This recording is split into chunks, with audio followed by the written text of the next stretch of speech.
হচ্ছিল, আপনি সাধারণ মানুষের গণতান্ত্রিক অধিকার নিয়ে বারবার কথা বলছেন। সম্প্রতি কলকাতা হাইকোর্ট ওবিসি, রাজ্যের যে ওবিসি সংরক্ষণ নিয়ে যে লিস্ট, সেটাকে তাদের স্টে অর্ডার করেছে, ইন্টারিম অর্ডার। এই বিষয়ে আপনার কি? দেখুন, আইন আইনে লড়বে।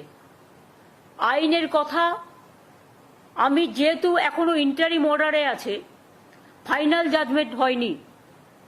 ফাইনাল জাজমেন্ট হলে I cannot criticize the judge, but I can criticize the judgment. ঠিক আছে, এটা কিন্তু ফাইনাল অর্ডার নয়।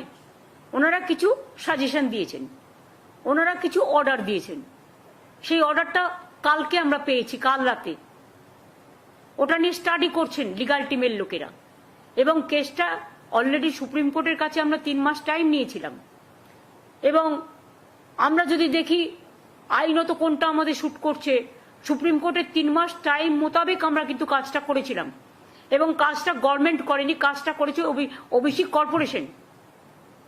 এবং সেখানে একজন x senior justice of Calcutta high court সেখানে আছেন। আমরা হাইকোর্টের রুলস মেনেই সবটা করেছিলাম। কিন্তু প্রতিদিন নতুন নতুন প্রশ্ন আসতেই পারে। আর আপনারা তো জানেন, সিপিএম আর বিজেপি কখনোই চায় না যে ওবিসি রিজার্ভেশন পাস হোক। এটা তো গরিব লোকেদের জন্য, এটা তো ইকোনমিক ব্যাকওয়ার্ড ক্লাস, যারা সোশ্যালি ব্যাকওয়ার্ড, যারা ইকোনমিক্যালি ব্যাকওয়ার্ড। শিডিউল কাস্ট ভাই বোনদের জন্য রিজার্ভেশন আছে, আমরা চাই থাকুক। ট্রাইবেলদের জন্য রিজার্ভেশন আছে, আমরা চাই থাকুক। যারা এখানে 33% লোক বাস করে, আমরা তো করিনি, দেশভাগের সময় থেকেই আছেন, তাদের অধিকার আমরা কি করে কাটব?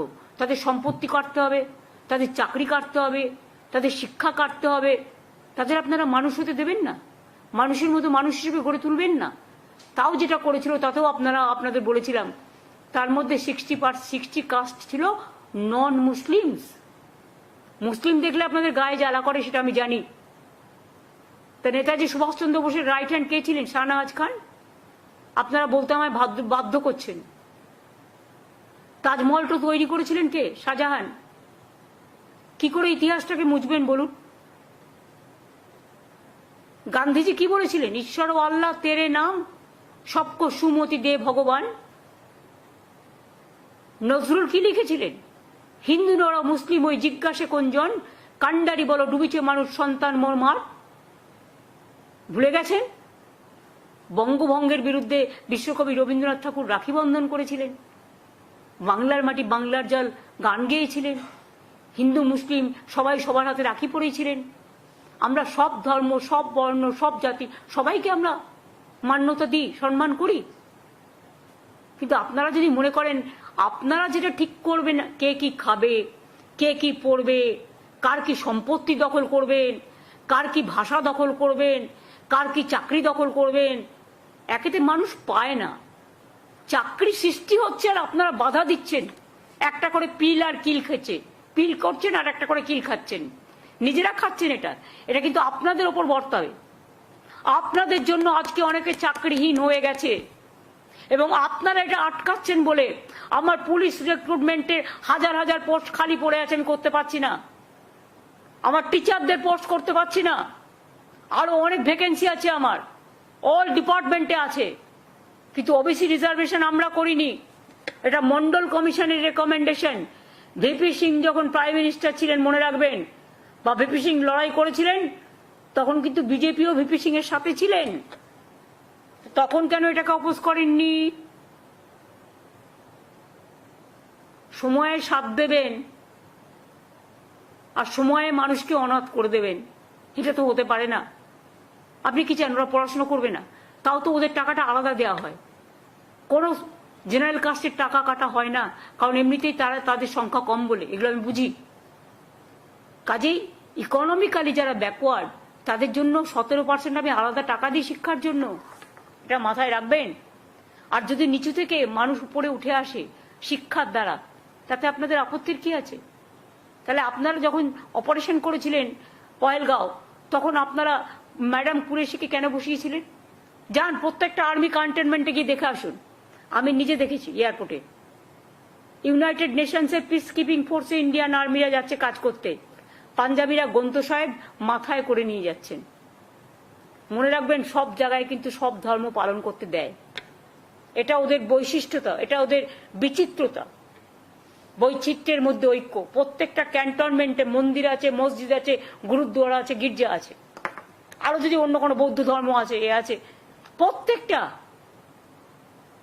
আজকে বেলুড় মঠ, যারা সবচেয়ে বেশি হিন্দু ধর্মের, রামকৃষ্ণ পরমহংসদেব, সারদা মা থেকে শুরু করে একেবারে স্বামী বিবেকানন্দ থেকে শুরু করে যাদের ধর্মে আমরা বিশ্বাসী, সেখানে যদি দরগা থাকতে পারে,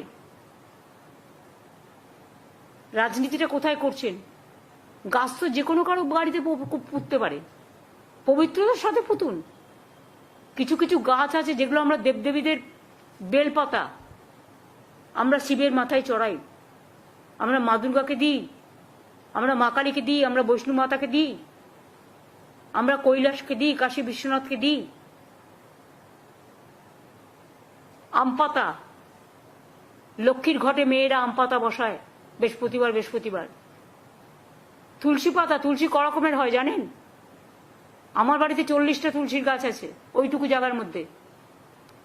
তুলসীর মধ্যে আবার লক্ষ্মী আছে, নারায়ণও আছে। আর সব জায়গায় তুলসী গাছ হয় না, সম্মানের সাথে করতে হয়। একটা ফল বিক্রেতা তার ধর্মীয় অনুষ্ঠান পালন করতে বাড়ি গেলেন, আর তার জায়গায় আপনি পবিত্র তুলসীটাকে পুঁতে দিয়ে অসম্মান করলেন তুলসী দেবতাকে। তুলসী, মনে রাখবেন, লক্ষ্মী নারায়ণ বলি আমরা। শ্রীকৃষ্ণকে আমরা তুলসী দিই, জগন্নাথকে তুলসী দিই, আমরা লক্ষ্মী নারায়ণকে দিই। আপনার পুঁততে হলে নিজের বাড়িতে পুঁতলেন না কেন? যারই কথা হোক, আমি কাউকে মিন করে বলছি না, আমি প্রত্যেককে বলছি, যারা যারা এই মিন মাইন্ডেড পলিটিক্স করেন, চ্যারিটি বিগিনস অ্যাট হোম। আয়নায় নিজের মুখ দেখুন, তারপরে অন্যের মুখ দেখবেন। এগুলো অন্যায়, দেবতাদের অসম্মান করা। সব ধর্মের লোকেদের সব ধর্ম পালন করার অধিকার আছে। আজকে দুর্গাপুজোয় ছুটি হয়, অনেকেই বাড়ি যান, দেশে যান, তাই বলে আমি তার বাড়িটা দখল করে নিতে পারি? কি শেখাচ্ছেন? কি রেখে যাচ্ছেন? যা ইচ্ছা বলছেন, যা ইচ্ছে করছেন। গণতন্ত্র যদি এখানে না থাকতো, তাহলে কি আর আপনি আমার পাড়ার মোড়ে দাঁড়িয়ে আমার উদ্দেশ্যে জুতো ছুটতে গিয়ে, বলে না ধর্মের কল বাতাসে নড়ে, জুতোটা গিয়ে পড়লো আমার একটা পাঞ্জাবি পুলিশের পাগড়িতে। I condemn that. শিখ ভাইরা, এমনকি অমৃতসরের যে শিখ প্রবন্ধক কমিটি, তারাও এটাকে ক্রিটিসাইজ করেছে। কেন আপনি তার পাগড়িতে জুতো ছুঁড়ে মারবেন? মারতে গেছিলেন আমাকে? তা আমার পাড়ার মোড়ে দাঁড়িয়ে আপনার বাড়ির সামনে তো সেম জিনিস হতে পারে। আমরা কোনোদিনও করেছি? করিনি। কিন্তু করিনি বলে আগামীকাল মানুষ যে কিছু ভাববে না নতুন করে, আমি তো সবাইকে কন্ট্রোল করতে পারি না,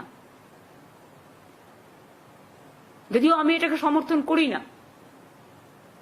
তাহলে পিএম এর বাড়ি যে কোনো দিন আমরা ঘেরাও করতে পারি, কিন্তু আমরা তো করি না, কারণ আমরা মনে করি চেয়ারের একটা সম্মান থাকা উচিত। হয়ে গেছে, এবার আমার অন্য কাজ আছে। Thank you.